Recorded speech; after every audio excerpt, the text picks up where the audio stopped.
મરચાંના ભજીયા પણ ભૂલી જાવ તેવા કાઠિયાવાડી સ્ટાઇલથી થોડા અલગ રીતે ભરેલા મરચાં બનાવવા માટે મેં અહીંયા 8થી 10 ભાવનગરી મોળા મરચાં લીધા છે. વચ્ચેથી કટ કરી બિયા અને નસોનો ભાગ કાઢી લઈશું.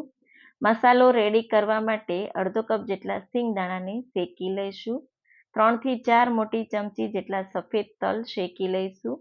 થોડું તેલ ઉમેરી ચણાનો લોટ શેકી લેવાનો છે. તો શેકાઈ જાય એટલે એક બાઉલમાં કાઢી લઈશું. સિંગદાણા તલનો ભૂકો એટલે કચરો પાવડર રેડી કરી લીધો.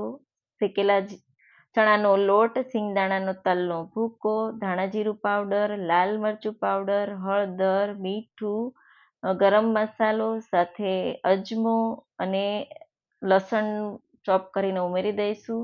આદુ અને લીલા ધાણા સાથે ખાંડ અને લીંબુનો રસ ઉમેરી એકદમ સારી રીતે મિક્સ કરી મરચાં ભરી લઈશું. કડાઈમાં તેલ ઉમેરી મરચાં ઉમેરી દઈશું. થોડી વાર માટે થવા દઈશું. સોફ્ટ થાય ઉપરથી આ રીતે મસાલો અને પાણી છાંટી રેડી કરી લઈશું.